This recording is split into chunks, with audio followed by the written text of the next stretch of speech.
사막에서 펼쳐지는 첫 겨울 월드컵, 카타르 월드컵이 막을 올렸습니다. 12년 만에 원정 16강에 도전하는 우리 축구대표팀. 캡틴 손흥민 선수를 필두로 필승을 다짐하고 있습니다.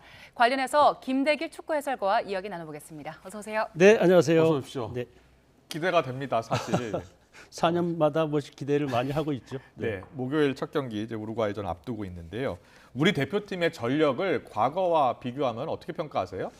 직접 비교는 좀 어렵겠죠. 네. 그러니까 사실 이제 많은 국민들께서는 2002년도 월드컵을 이제 많이 이렇게 해상하시는데, 그렇죠, 4강 진출 신화. 예. 그렇죠. 그때도 저도 이제 2002년 월드컵 중계진에 합류해서 했었는데 그 감동을 지금도 잊을 수가 없는데. 네.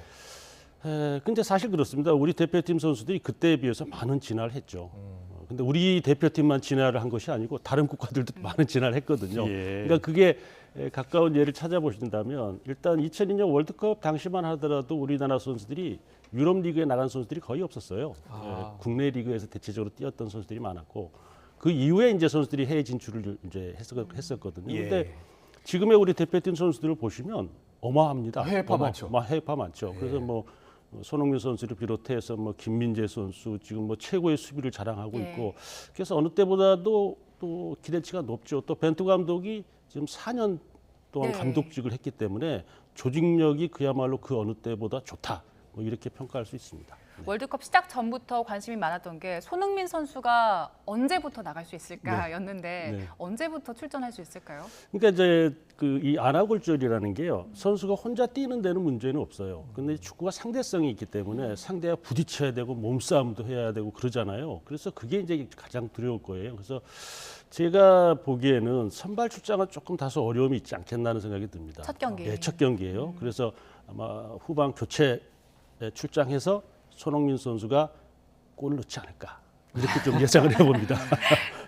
그 전망 딱 맞았으면 네. 좋겠고요. 자, 손흥민 선수 본인은 누구보다 간절한 마음이다라고 이야기하고 있습니다. 손 선수의 인터뷰 듣고서 더 이야기 나누겠습니다. 이제 월드컵이 이제 세 번째인데 그 누구보다 간절한 마음을 가지고 있어요. 하지만 마음보다는 더 잘 준비해야 되는 게 어떻게 보면 현실적으로 중요한 건데 제가 가지고 있는 뭐 에너지, 제가 가지고 있는 뭐 실력, 뭐 능력들을 최대한 뽑아내서 이번 월드컵을 좀 특별하게 만들고 싶은 게 저의 가장 큰 목표인 것 같습니다. 손흥민 선수가 출전만 해준다면 이길 것만 같은 그런 생각이 드는데요. 그렇죠. 자, 손흥민 선수가 우리 팀에서 차지하는 그런 존재감 어느 정도라고 보세요? 그러니까 지금 이제 외신 보도가 더 많습니다. 손흥민 선수를 보시면 이제 국내에서도 많은 언론에서 손흥민 선수 부상에 대해서 기사를 다루고 있는데 외신은 더 난리예요. 손흥민 선수 볼 수 있느냐? 그렇습니까? 그래서 일단 손흥민 선수가 우리 대표팀의 공격을 이끄는 것과 그렇지 않은 것은 큰 차이가 있죠. 상대 부담감을 상당히 많이 줄 수 있거든요. 그러면서 이제 상대 수비들이 공격 가담할 수 있는 것을 저지해주는 그런 효과도 없지 않아 있습니다. 그래서 그렇군요.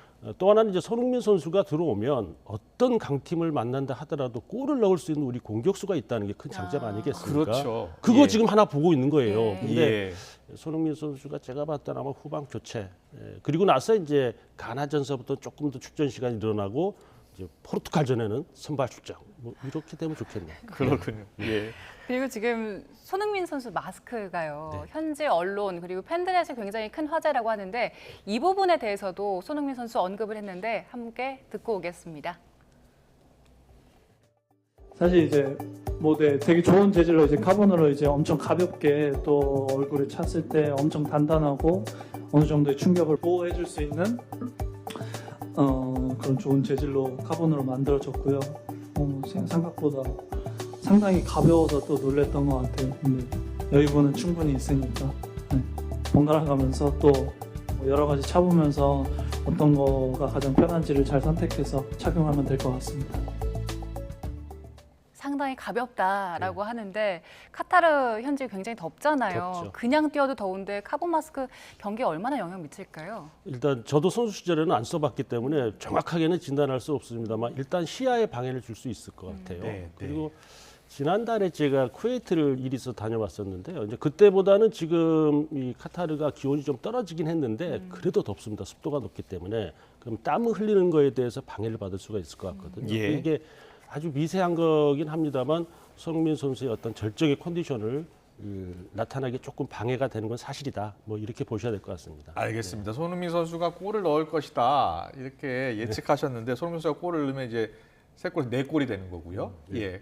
근데 손흥민 선수도 잘 뛰어야지만 함께 뛰는 선수들 특히 공격수 중요한데요. 조규성 선수 이야기 많이 하더라고요. 그렇죠. 예. 그러니까 지금 황의조 선수가 지금 폼이 많이 떨어졌어요. 네. 근데 그동안 벤투호에서는 이 황의조 선수를 주축으로 전방 공격수를 이제 이루었었는데 지금 폼이 많이 떨어지면서 조규성 선수에게 기대치가 높아졌어요. 예, 예. K리그에서 또 득점왕도 차지했고 얼마 전 조금 전에도 그 뉴스 인터뷰 보니까 아주 자신감이 차 있고요. 예. 컨디션이 좋다고 그래요. 그래서 제가 봤을 때는 어쩌면 벤투 감독이 그동안 줄곧 써왔던 황의조 선수를 대신한 조규성 선수의 깜짝 선발 카드도 내놓을 수 있다. 이렇게 그렇군요. 예상할 수 있습니다. 예. 네. 지금 이제 우리가 희망사항으로는 손흥민 선수가 빨리 회복해서 출전하길 바라지만 만약에 못하는 경우 플랜 B도 생각을 해야 되잖아요. 그렇죠. 그래서 지금 이제 조규성 선수 선발 출장, 그다음에 지금 이강인 선수에 대한 예. 궁금증이 많으실 건데 그렇죠. 제가 봤을 때는 이강인 선수를 출전시킬 것 같아요. 벤투 네. 감독이 예. 그동안 이제 고집스럽게 이강인 선수를 이제 쓰질 않았는데 그 이유는 이제 분명 이 벤투 감독도 설득력이 있습니다. 그러니까 지난 시즌까지만 하더라도 이강인 선수의 폼이 팀에서 선발 출장이 안 됐었어요. 그래서 이제 대표팀의 선발이 좀 꺼렸었는데 네. 이번 시즌은 지금 최고의 퍼포먼스를 보여주고 있거든요. 이강인 선수. 그래서 손흥민 선수를 선발 출장을 안 시킨다면 이강인 선수를 선발로 넣고 그다음에 조규성 선수 넣고 그다음에 황의조 선수나 손흥민 선수를 후반전 카드로 쓸 수도 있다. 뭐 이렇게도 예상할 수 있을 것 같아요. 알겠습니다. 우리나라 경기 다 아시겠습니다만 이번 주 목요일 우루과이 또 그다음 주 가나 있고 포르투갈 있잖아요. 그 세 경기 전망하고요. 네. 그리고 우리 팀 어떤 전략으로 임하면 이길 수 있겠습니까? 그러니까 일단 지난 2010년 남아공 월드컵 16강 진출을 조금 눈여겨보실 필요가 있는데요. 네. 그 당시에도 1승 1무 1패였어요. 근데 아르헨티나가 독주 체제를 갖추면서 다른 팀들이 승점 쌓는 걸 못하고 말았죠. 그래서 우리가 16강을 진출했는데 그러니까 지금 첫 경기 우루과이와의 경기에서요. 승점 1점 이상만 우리가 확보만 된다면 네. 그러면 가나전 이기고 포르투갈은 2승하고 나서 우리를 만나게 되면 예. 거기서 무승부하고 그래서 1승 2무 정도로 우리가 16강 진출. 네. 뭐 이렇게 최상의 시나리오를 짜볼 수 있지 않을까. 근데 그렇군요. 외신 보도는 조금 너무 각박해요. 그렇다면 거의 뭐라고 우리가 합니까? 한 3위로 탈락할 거라는 외신 보도가 많은데 근데 사실 축구라는 거는 모르는 겁니다. 네. 그리고 이게 이 중동에서 처음 열리는 대회고 변수가 많아요. 그러니까 변수가 많다는 것은 강팀들에게 불리한 상황으로 자꾸 빠져들고 있는 거거든요. 그러니까 아마 우루과이, 포르투갈도 쉽지 않은 조별 예선이 될 가능성이 높다 이렇게 봐야죠. 네. 지켜봐야겠죠. 네.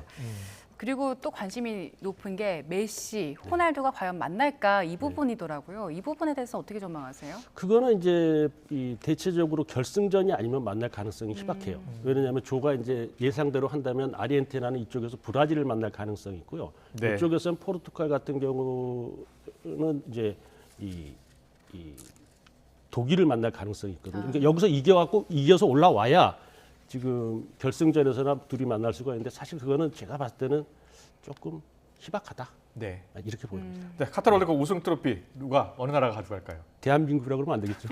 아니, 왜안 축구는 됩니까? 모르는 겁니다. 네. 근데 지금 모든 전문가들이 그렇습니다. 브라질이 강력한 우승 후보다. 근데 그게 참 우리가 또 만약에 조별 2위로 통과하면 브라질을 만나야 돼요. 근데 또 많은 그렇습니까? 전문가들은 브라질이 이번 대회 우승 강력한 후보다고 하니까. 예. 근데 또 토너먼트전 들어가면 상황이 어떻게 될지 모릅니다. 알겠습니다. 공은 둥글고 또 이변도 항상 있으니까요. 기대해 보겠습니다. 특히 김대기 해설가님이 손흥민 선수가 우루과이전에 후반에 출전해서 골을 넣을 것이다라고 예측해 주셨는데 딱 맞았으면 좋겠습니다. 김대기 축구 해설가와 함께했습니다. 고맙습니다. 네, 감사합니다.